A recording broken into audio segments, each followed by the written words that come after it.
Hello and welcome to Your Health Moment podcast. I'm your host, Max Sturdivant, better known as Dr. Fitness. On this podcast, I want to give you the tools to start, continue, and never give up on your journey towards health. Now, whether you struggle with your weight, eating the right food, hydration, exercise, or even time management, you're in the right place, and I'm here for you. Now, let's dive right into this episode.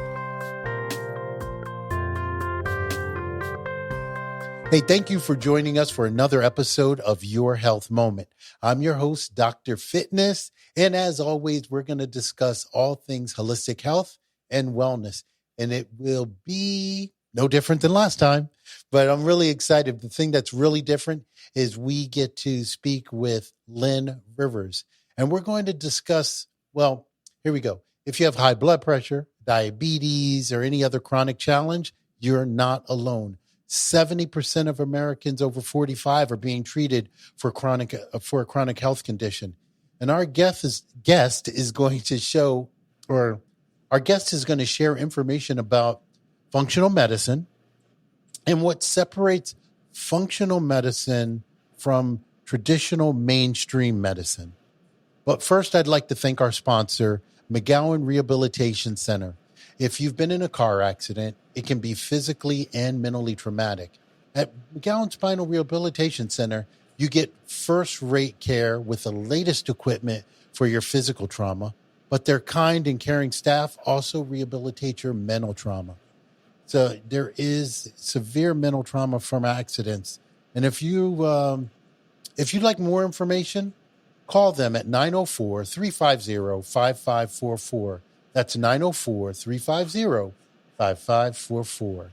Now, our guest, Linn, has been in the holistic health field and the coaching world since 2008. So she has a lot of experience. Now, Linn is a health and wellness expert and educator who assists people all around the world. And, you must be traveling a lot, Linn.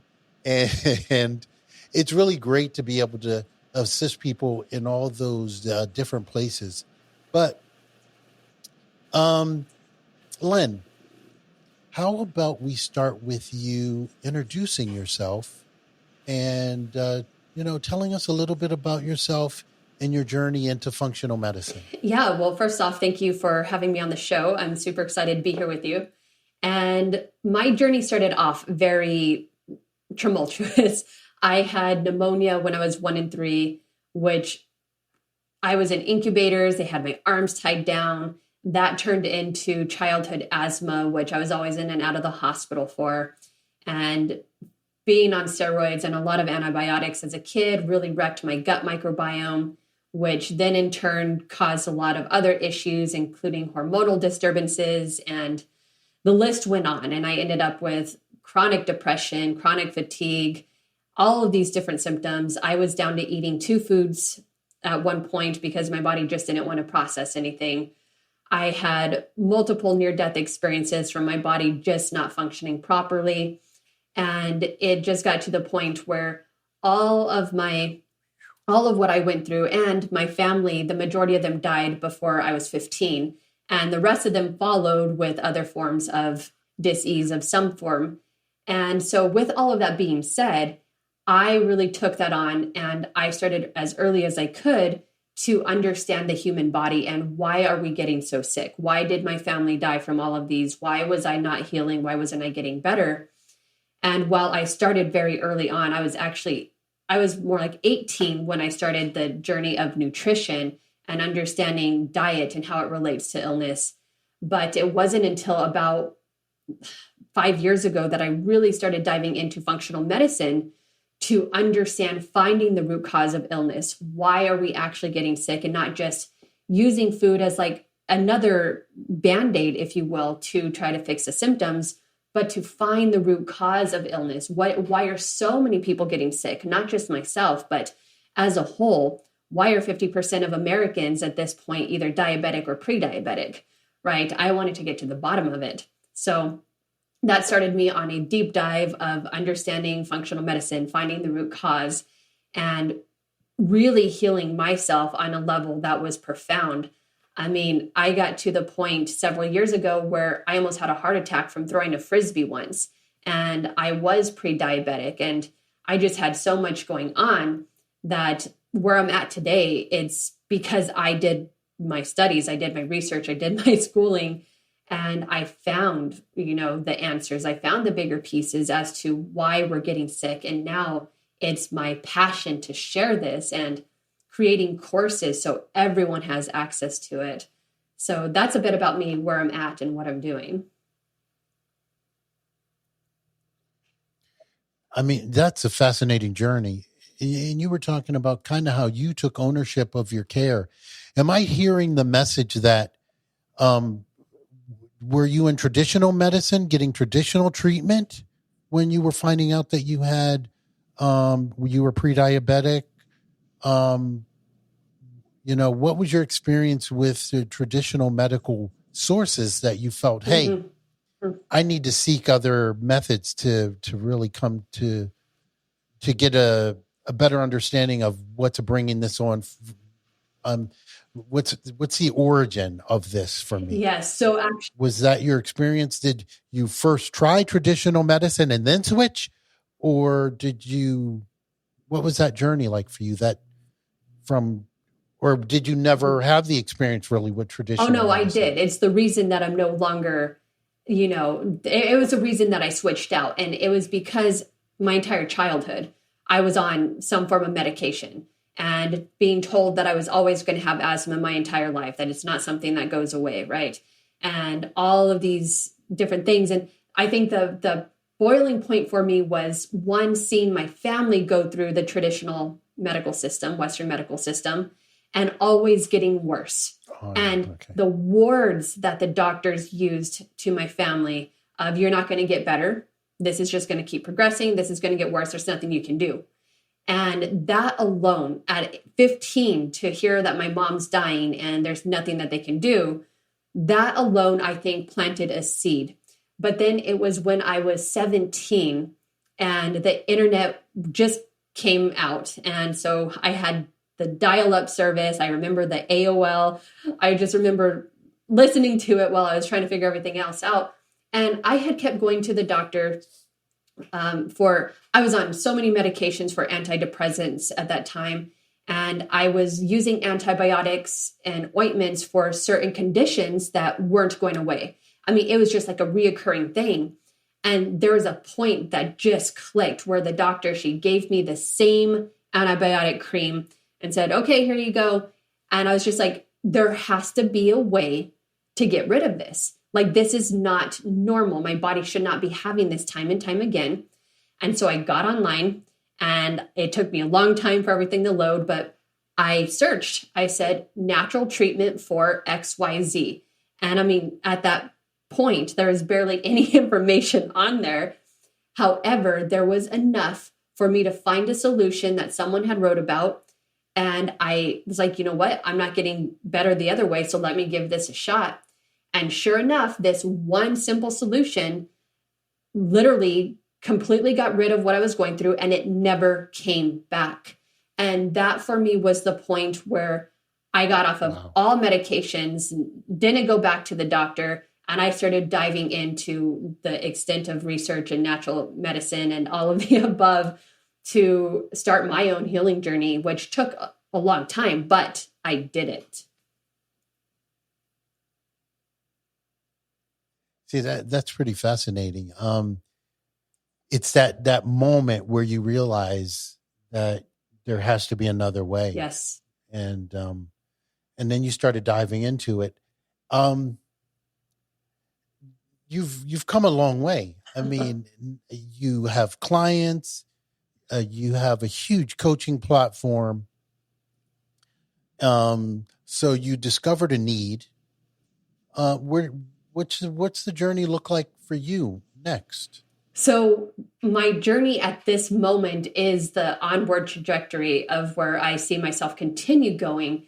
And I actually I am in the creation of a platform right now where people can go and learn everything that they need to about the human body and how to heal mind, body, and spirit where they get all the information that they need that they are not getting in society. Definitely not from their Western medical system, but also not in their educational practices.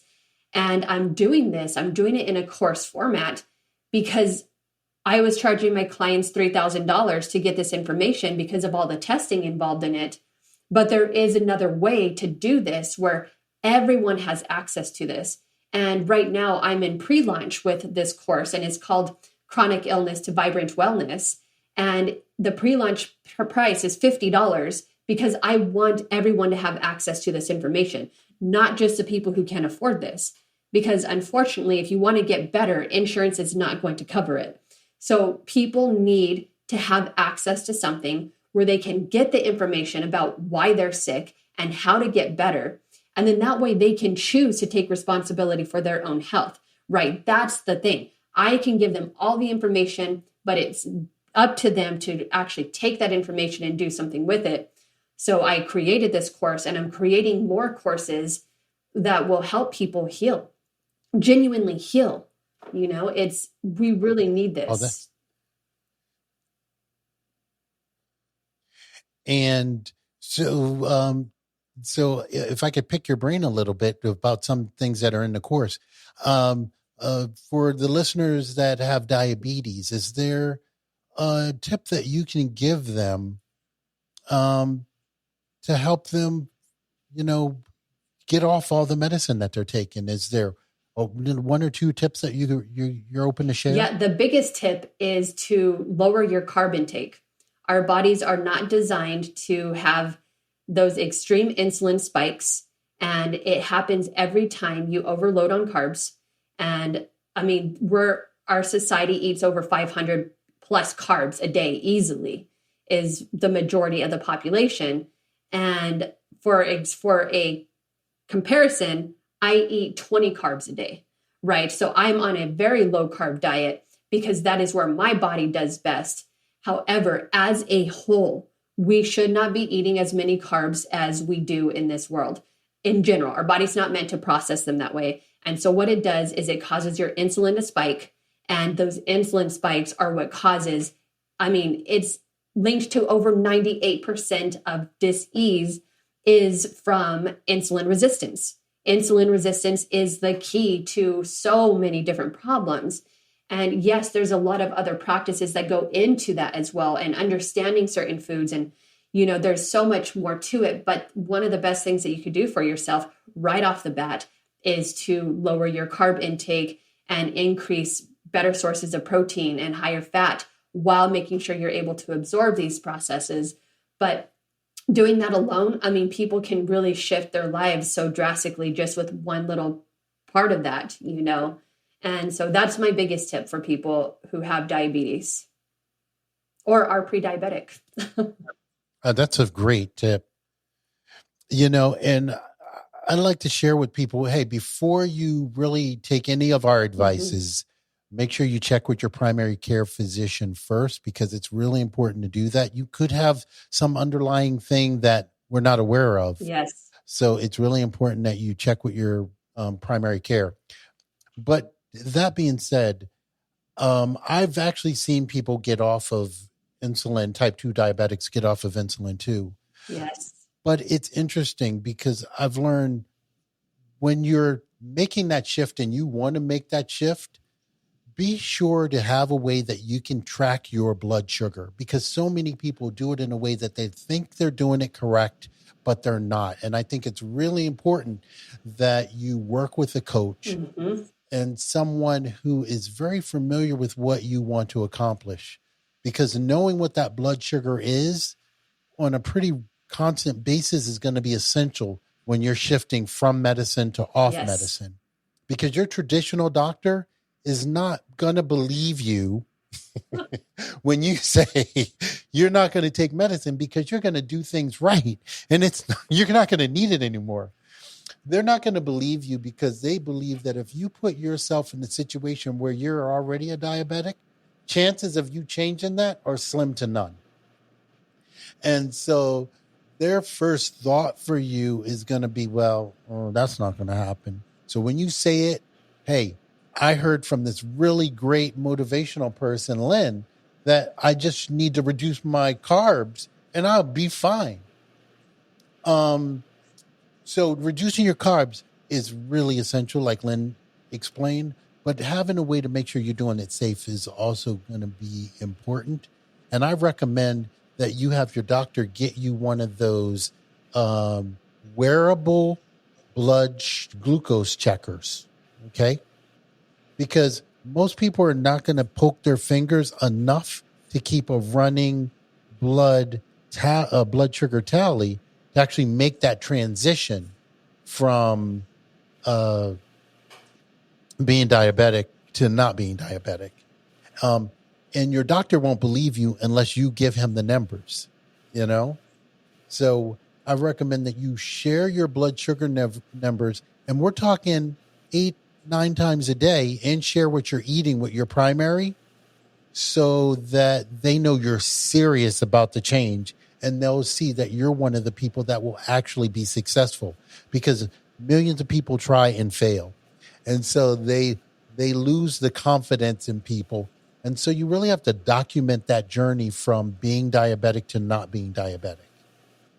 And I feel that's how you can transition better away from medicine with your primary team. But functional medicine, I think, is really important. And taking ownership of what you're doing with your health, I think, is key. And I think so many people in mainstream medicine just don't take ownership of their health.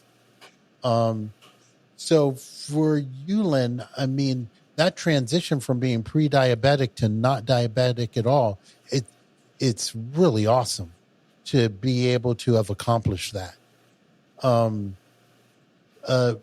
Did you find that you have sugar cravings? What was that journey like for you, switching from being pre-diabetic to diabetic? What did you learn about the foods that you needed? And how did you know that the new foods that you were eating were affecting your blood sugar in the right way? Because most pre-diabetics aren't regularly checking their blood sugar. Right. And so I think for myself, my journey came down to life or death. You know, I was constantly like really, really sick and almost dying twice from my body just not functioning properly. I think I did get pushed to the brink where it was like, I need to take care of myself. Like, there's no question. I need to figure out. It's not that I was eating really unhealthy, is what it looked like. I wasn't just eating like packaged food or Cinnabon or McDonald's or any of these things. I was eating whole foods, but not realizing how those whole foods affect you. Unfortunately, a lot of people don't really understand what it means to eat healthy, right? And that's what we're learning. We're finally understanding, like, what does a human body actually need? And so for myself, it was a journey of feeling not good. And it started getting to the point where I had the numbness in my fingers and the tingling and pinpoint, feelings in my toes. And that's where I was like, oh, something's not right. And I was eating a lot of fruit at the time. I mean, like a lot of just like fruit. And the reality is, I want to touch on that really quick, is that we were never meant to overeat anything of one quantity in large quantities. Like we have access to all these different foods now because of importation and massive growth, but our bodies weren't meant to consume like 3-4 cups of fruit in one setting. And we tend to do that. We tend to do that with certain vegetables too, which have their own properties that those chemical compounds actually really create an imbalance in our system. And so I was doing that. I was overeating so many different things that just kept spiking my blood sugars. And it really just came down to me going on an elimination diet and being willing to go on an elimination diet and really come back. I was at a carnivore diet mostly. So that way my body could really center, really just clear out and no inflammation, and then slowly start adding things back in small quantities to see what was setting my body off.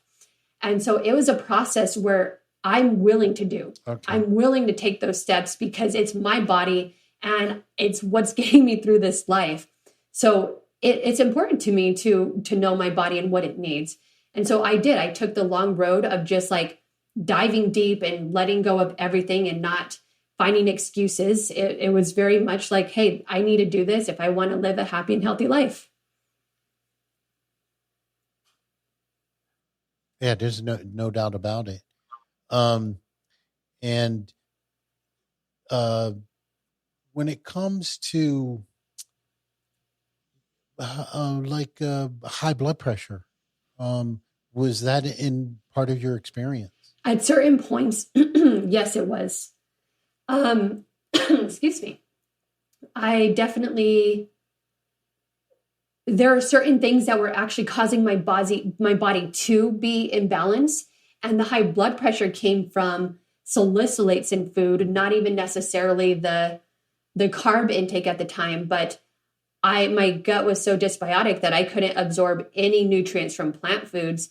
And so those were causing my blood pressure to rise so much that even though I looked fit and healthy, climbing upstairs, I'm not talking about being winded. I'm talking about I had to stop before I passed out because I felt so unwell. It was like my heart was about to beat out of the chest and I had so much pressure in my head. And there I was thinking like, oh, this must be from this food. And turns out it was actually from plant-based foods that I was just overloading my body with and causing high blood pressure and a lot of heart palpitations and a slew of other symptoms. Yeah. Wow.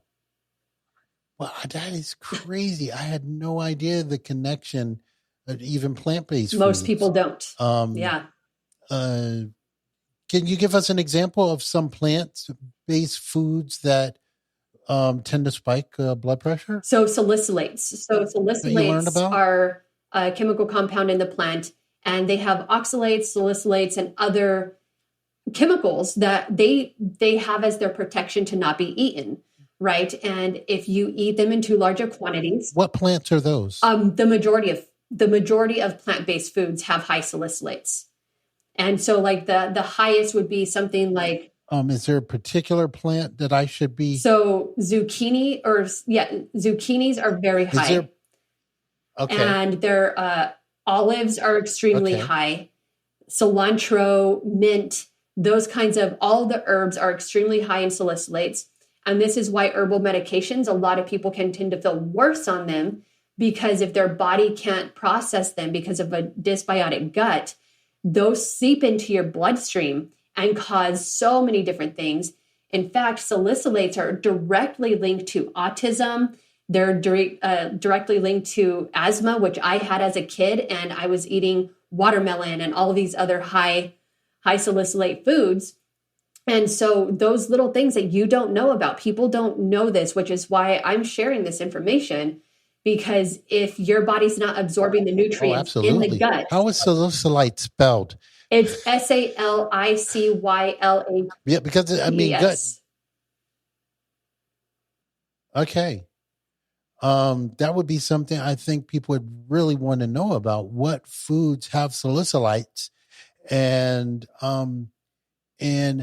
try to maybe remove some of them and see if it impacts your blood pressure.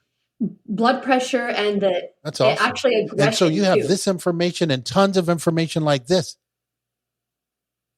I'm sorry, it hypes aggression? Yeah, so it actually causes immediate aggression after eating. So if you have a child or you yourself recognize like an irritability or an aggression after eating about between like 10 to 30 minutes after eating, that is a salicylate reaction. And tinnitus comes from salicylates.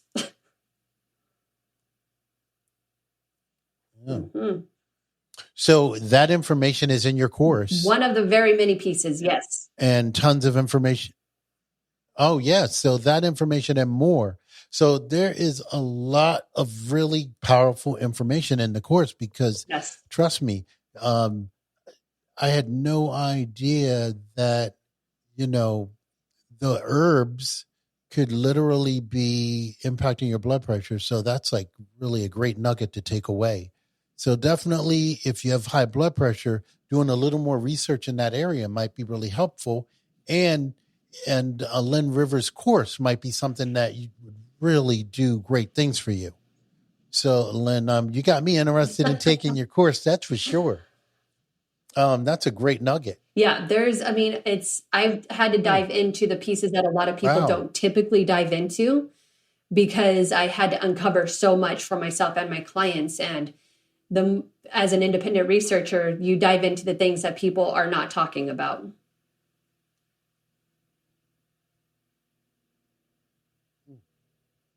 Yeah, that's fantastic. Um, where it comes to mental health and stress, I mean, you touched on salicylates impact your mental, I mean, make you angry. So that seems to have an impact on um, your mental health. What are your thoughts? Is there, uh, you know, is there something that you would recommend for that? What's your thoughts in and around mental health and nutrition and activities and functional medicine?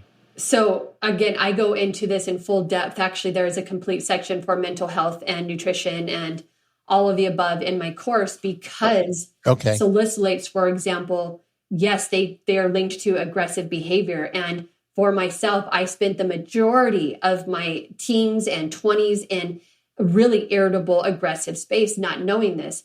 I removed the salicylates from my diet. Yes, I was willing to go extreme because it was bad. It was really bad. Like I felt like irritable in everything in life.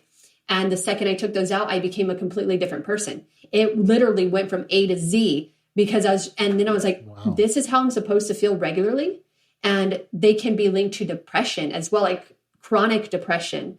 And so it's like plant compounds, if our body is not able to break them down, it is linked to so many different mental disorders. Like I said, salicylates and autism is directly correlated, and oxalates have a play in all of it too. And the for myself, the depression, I would get into the deepest depressive modes. I mean, I was suicidal for a good chunk of my 20s where I just didn't want to be here anymore. Like I was certain I did not want to continue doing this life because I was constantly in that space. And when I lowered my, I stopped spiking my insulin so much, I stopped having the depressive episodes.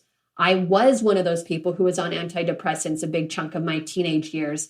And I I'm not a person who would ever go on a medication again unless it was like a dire situation. But I went through the roller coaster rides with it so I could find out what's actually helping me with my diet and what's not. And now I am completely even kill. Even when I'm on a hormonal roller coaster with my hormones, like during my period, I don't get the PMS symptoms. I don't have those depressive modes anymore. Where before I would be in my room crying for days because everything was just so out of balance.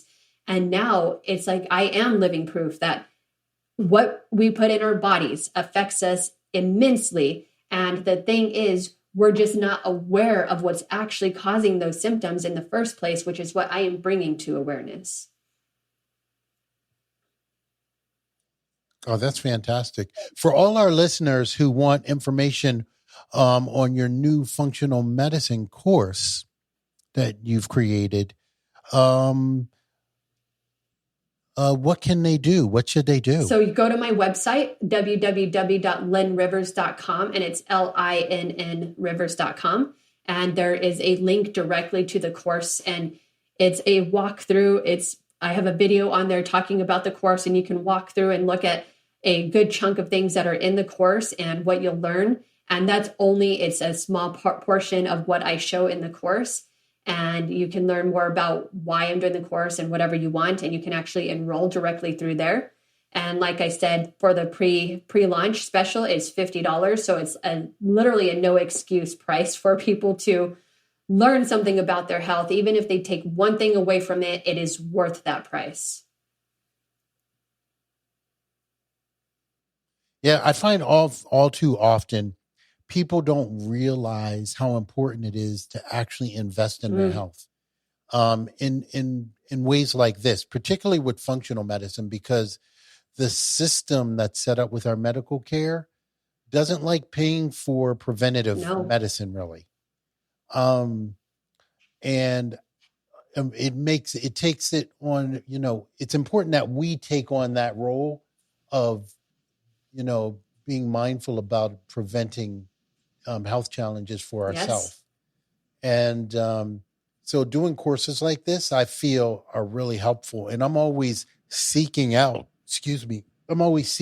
new information that's going to allow me to be more proactive when it comes to my health, and then help other people be more proactive with theirs. So this is definitely an opportunity to do that. So taking Linn Rivers' course will give you an opportunity to learn a lot more about how you can be more proactive with your life. So if you want that, I suggest that you check out her webpage. And Lynn, what's the webpage again? www.linnrivers.com, Linn rivers.com. Oh, man. Hey, Lynn, if there was a specific question that you would have liked me to ask that I just didn't, what would it be, and what would be your answer? That's a good question. I don't know that there is anything that for me, it's mostly about getting the knowledge of chronic illness out there, right? And I guess maybe if there, let me look at it this way. If you had asked me, what do I think people need to do for themselves more?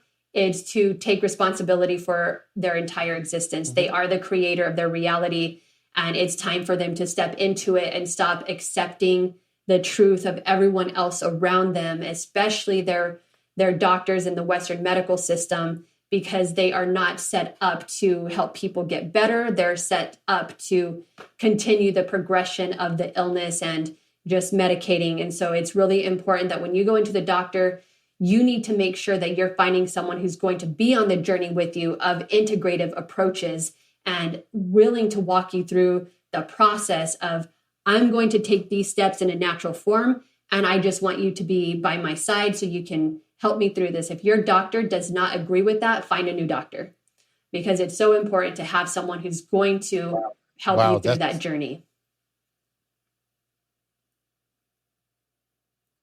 That's fantastic. Linn Rivers, hey, thank you for joining us today.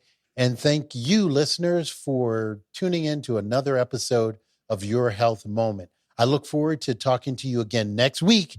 Take care, and bye for now. Thank you for listening to this episode of Your Health Moment podcast. If you enjoyed what you've heard, you can visit our website, yourhealthmoment.com, for past episodes, show notes, and all the resources that we mentioned on the show. Feel free to connect with me on social media too. Send me a DM and let me know what your thoughts are about the episodes that you've been listening to. And don't be shy about requesting any other show topics that you might like to explore.